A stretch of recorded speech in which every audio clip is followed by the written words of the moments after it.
प्रथम स्कंद अष्टम अध्याय। यह गर्भ में परीक्षित की रक्षा, कुंती के द्वारा भगवान की स्तुति और युधिष्ठिर का शोक। सूत जी कहते हैं, इसके बाद पांडव श्री कृष्ण के साथ जलांजलि के इच्छुक मरे हुए स्वजनों का तर्पण करने के लिए स्त्रियों को आगे करके गंगा तट पर गए। वहां उन सबने मृत बंधुओं को जलदान दिया और उनके गुणों का स्मरण करके बहुत विलाप किया।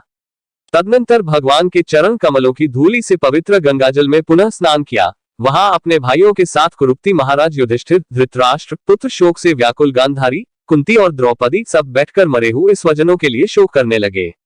भगवान श्री कृष्ण ने धौम्यादि मुनियों के साथ उनको सांत्वना दी और समझाया कि संसार के सभी प्राणी काल के अधीन हैं, मौत से किसी को कोई बचा नहीं सकता। इस प्रकार भगवान श्री कृष्ण ने अजातशत्रु महाराज युधिष्ठिर को उनका वह राज्य जो धूर्तों ने छल से छीन लिया था वापस दिलाया तथा द्रौपदी के केशों का स्पर्श करने से जिनकी आयु क्षीण हो गई थी उन दुष्ट राजाओं का वध कराया। साथ ही युधिष्ठिर के द्वारा उत्तम सामग्रियों से तथा पुरोहितों से 3 अश्वमेध यज्ञ कराए। इस प्रकार युधिष्ठिर के पवित्र यश को 100 यज्ञ करने वाले इंद्र के यश की तरह सब ओर फैला दिया। इसके बाद भगवान श्री कृष्ण ने वहां से जाने का विचार किया। उन्होंने इसके लिए पांडवों से विदा ली और व्यास आदि ब्राह्मणों का सत्कार किया। उन लोगों ने भी भगवान का बड़ा ही सम्मान किया। तदनंतर सात्यकी और उद्धव के साथ द्वारका जाने के लिए वे रथ पर सवार हुए। उसी समय उन्होंने देखा कि उत्तरा भय से विह्वल होकर सामने से दौड़ी चली आ रही है। उत्तरा ने कहा, देवाधिदेव जगदीश्वर, आप महायोगी हैं, आप मेरी रक्षा कीजिए, रक्षा कीजिए। आपके अतिरिक्त इस लोक में मुझे अभय देने वाला और कोई नहीं है, क्योंकि यहाँ सभी परस्पर एक दूसरे की मृत्यु के निमित्त बन रहे हैं। प्रभो, आप सर्वशक्तिमान हैं। यह दहकते हुए लोहे का बाण मेरी ओर दौड़ा आ रहा है। स्वामिन, यह मुझे भले ही जला डाले परंतु मेरे गर्भ को नष्ट न करे, ऐसी कृपा कीजिए। सूत जी कहते हैं, भक्तवत्सल भगवान श्री कृष्ण उसकी बात सुनते ही जान गए कि अश्वत्थामा ने पांडवों के वंश को निर्बीज करने के लिए ब्रह्मास्त्र का प्रयोग किया है। शंकर जी, उसी समय पांडवों ने भी देखा कि जलते हुए 5 बाण हमारी ओर आ रहे हैं, इसलिए उन्होंने भी अपने अपने अस्त्र उठा लिए। सर्वशक्तिमान भगवान श्री कृष्ण ने अपने अनन्य प्रेमियों पर, शरणागत भक्तों पर बहुत बड़ी विपत्ति आई जानकर अपने निज अस्त्र सुदर्शन चक्र से उन निज जनों की रक्षा की। योगेश्वर श्री कृष्ण समस्त प्राणियों के हृदय में विराजमान आत्मा है। उन्होंने उत्तरा के गर्भ को पांडवों की वंश परंपरा चलाने के लिए अपनी माया के कवच से ढक दिया। शंकर जी, यद्यपि ब्रह्मास्त्र अमोघ है और उसके निवारण का कोई उपाय भी नहीं है, फिर भी भगवान श्री कृष्ण के तेज के सामने आकर वह शांत हो गया। यह कोई आश्चर्य की बात नहीं समझनी चाहिए, क्योंकि भगवान तो सर्वाश्चर्यमय है। वे ही अपनी निज शक्ति माया से स्वयं अजन्मा होकर भी इस संसार की सृष्टि, रक्षा और संहार करते हैं। जब भगवान श्री कृष्ण जाने लगे तब ब्रह्मास्त्र की ज्वाला से मुक्त अपने पुत्रों के और द्रौपदी के साथ सती कुंती ने भगवान श्री कृष्ण की इस प्रकार स्तुति की। कुंती ने कहा, आप समस्त जीवों के बाहर और भीतर एकरस स्थित है, फिर भी इंद्रियों और वृत्तियों से देखे नहीं जाते, क्योंकि आप प्रकृति से परे आदि पुरुष परमेश्वर हैं। मैं आपको नमस्कार करती हूँ। इंद्रियों से जो कुछ जाना जाता है उसकी तह में आप विद्यमान रहते हैं और अपनी ही माया के पर्दे से अपने को ढके रहते हैं। मैं अबोध नारी, आप अविनाशी पुरुषोत्तम को भला कैसे जान सकती हूँ। जैसे मूल लोग दूसरा भेष धारण किए हुए नट को प्रत्यक्ष देखकर भी नहीं पहचान सकते, वैसे ही आप दिखते हुए भी नहीं दिखते। आप शुद्ध हृदय वाले विचारशील जीवन मुक्त परमहंसों के हृदय में अपनी प्रेममयी भक्ति सृजन करने के लिए अवतीर्ण हुए हैं। फिर हम अल्पबुद्धि स्त्रियां आपको कैसे पहचान सकती हैं। आप श्री कृष्ण वासुदेव, देवकी नंदन, नंद गोप के लाडले लाल गोविंद को हमारा बारंबार प्रणाम है, जिनकी नाभि से ब्रह्मा का जन्म स्थान कमल प्रकट हुआ है, जो सुंदर कमलों की माला धारण करते हैं, जिनके नेत्र कमल के समान विशाल और कोमल हैं, जिनके चरण कमलों में कमल का चिन्ह है। श्री कृष्ण, ऐसे आपको मेरा बार बार नमस्कार है। ऋषिकेश, जैसे आपने दुष्ट कंस के द्वारा कैद की हुई और चिरकाल से शोकग्रस्त देवकी की रक्षा की थी, वैसे ही पुत्रों के साथ मेरी भी आपने बार बार विपत्तियों से रक्षा की है।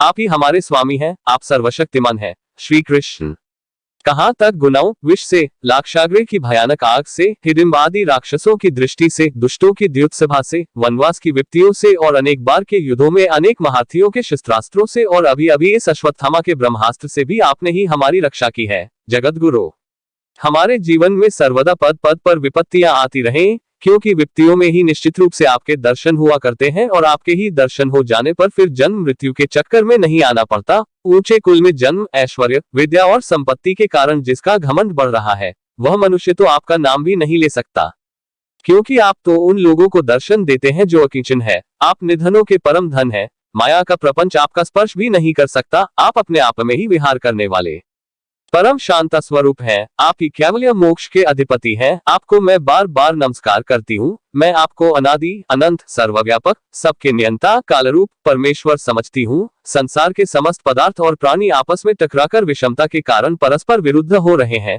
परंतु आप सब में समान रूप से विचर रहे हैं। आप जब मनुष्यों की सी लीला करते हैं तब आप क्या करना चाहते हैं यह कोई नहीं जानता। आपका कभी कोई न प्रिय है और न प्रिय। आपके संबंध में लोगों की बुद्धि ही विषम हुआ करती है।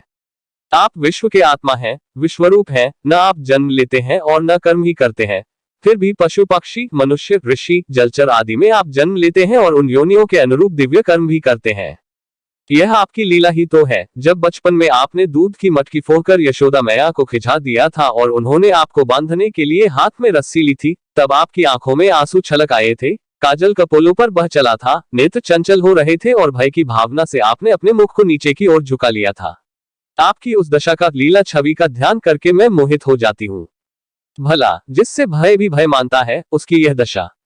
आपने अजन्मा होकर भी जन्म क्यों लिया है, इसका कारण बतलाते हुए कोई महापुरुष यूं कहते हैं कि जैसे मलयाचल की कीर्ति का विस्तार करने के लिए उसमें चंदन प्रकट होता है, वैसे ही अपने प्रिय भक्त पुण्यश्लोक राजा यदु की कीर्ति का विस्तार करने के लिए ही आपने उनके वंश में अवतार ग्रहण किया है। दूसरे लोग यूं कहते हैं कि वसुदेव और देवकी ने पूर्व जन्म में सुत्पा और कृष्णी के रूप में आपसे यही वरदान प्राप्त किया था, इसलिए आप अजन्मा होते हुए भी जगत के कल्याण और दैत्यों के नाश के लिए उनके पुत्र बने हैं। कुछ और लोग यूं कहते हैं कि यह पृथ्वी दैत्यों के अत्यंत भार समुद्र में डूबते हुई जहाज की तरह डगमगा रही थी, पीड़ित हो रही थी।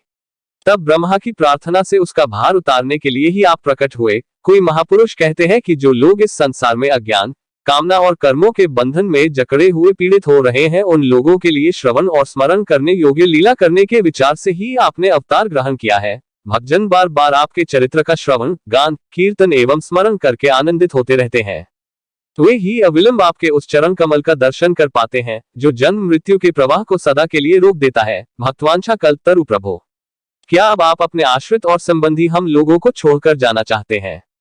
आप जानते हैं कि आपके चरण कमलों के अतिरिक्त हमें और किसी का सहारा नहीं है। पृथ्वी के राजाओं के तो हम यूं ही विरोधी हो गए हैं। जैसे जीव के बिना इंद्रियां शक्तिहीन हो जाती हैं, वैसे ही आपके दर्शन बिना यदुवंशियों के और हमारे पुत्र पांडवों के नाम तथा रूप का अस्तित्व ही क्या रह जाता है। गदाधर, आपके विलक्षण चरण चिन्ह से चिन्हित यह कुरुजांगल देश की भूमि आज जैसी शोभायमान हो रही है, वैसी आपके चले जाने के बाद न रहेगी। आपकी दृष्टि के प्रभाव से ही यह देश पकी हुई फसल तथा लता वृक्षों से समृद्ध हो रहा है। ये वन पर्वत नदी और समुद्र भी आपकी दृष्टि से ही वृद्धि को प्राप्त हो रहे हैं। आप विश्व के स्वामी हैं, विश्व के आत्मा हैं और विश्वरूप हैं। यदुवंशियों और पांडवों में मेरी बड़ी ममता हो गई है। आप कृपा करके स्वजनों के साथ जुड़े हुए इस स्नेह की दृढ़ फांसी को काट दीजिए। श्री कृष्ण। जैसे गंगा की अखंड धारा समुद्र में गिरती रहती है, वैसे ही मेरी बुद्धि किसी दूसरी ओर न जाकर आपसे ही निरंतर प्रेम करती रहे। श्री कृष्ण। अर्जुन के प्यारे सखा यदुवंश शिरोमणि, आप पृथ्वी के भार रूप राजवेशधारी दैत्यों को जलाने के लिए अग्नि स्वरूप हैं। आपकी शक्ति अनंत है। गोविंद, आपका यह अवतार गौ ब्राह्मण और देवताओं का डैख मिटाने के लिए ही है। योगेश्वर, चराचर के गुरु भगवान, मैं आपको नमस्कार करती हूँ। सूत जी कहते हैं, इस प्रकार कुंती ने बड़े मधुर शब्दों में भगवान की अधिकांश लीलाओं का वर्णन किया। यह सब सुनकर भगवान श्री कृष्ण अपनी माया से उसे मोहित करते हुए से मंद मंद मुस्कुराने लगे। उन्होंने कुंती से कह दिया, अच्छा ठीक है, और रथ के स्थान से वे हस्तिनापुर लौट आए। वहां कुंती और सुभद्रा आदि देवियों से विदा लेकर जब वे जाने लगे, तब राजा युधिष्ठिर ने बड़े प्रेम से उन्हें रोक लिया। राजा युधिष्ठिर को अपने भाई बंधुओं के मरे जाने का बड़ा शोक हो रहा था। भगवान की लीला का मर्म जानने वाले व्यास आदि महर्षियों ने और स्वयं अद्भुत चरित्र करने वाले भगवान श्री कृष्ण ने भी अनेकों इतिहास कहकर उन्हें समझाने की बहुत चेष्टा की, परंतु उन्हें सांत्वना न मिली, उनका शोक न मिटा। शनकादि ऋषियों, धर्मपुत्र राजा युधिष्ठिर को अपने स्वजनों के वध से बड़ी चिंता हुई। वे अविवेकयुक्त चित्त से स्नेह और मोह के वश में होकर कहने लगे, भला मुझ दुरात्मा के हृदय में बद्धमूल हुए इस अज्ञान को तो देखो। मैंने सियार कुत्तों के आहार इस अनात्मा शरीर के लिए अनेक अक्षौहिणी सेना का नाश कर डाला। मैंने बालक ब्राह्मण संबंधी मित्र चाचा ताऊ भाई बंधु और गुरुजनों से द्रोह किया है। करोड़ों वर्षों से भी नरक से मेरा छुटकारा नहीं हो सकता। यद्यपि शास्त्र का वचन है कि राजा यदि प्रजा का पालन करने के लिए धर्मयुद्ध में शत्रुओं को मारे तो उसे पाप नहीं लगता, फिर भी इससे मुझे संतोष नहीं होता। स्त्रियों के पति और भाई बंधुओं को मारने से उसका मेरे द्वारा यहाँ जो अपराध हुआ है, उसका मैं गृहस्थोचित यज्ञ यागादिकों के द्वारा मार्जन करने में समर्थ नहीं हूँ। जैसे कीचड़ से गदला जल स्वच्छ नहीं किया जा सकता, मदिरा से मदिरा की पवित्रता नहीं मिटाई जा सकती, वैसी बहुत सी हिंसा बहुल यज्ञों के द्वारा एक भी प्राणी की हत्या का प्रायश्चित नहीं किया जा सकता।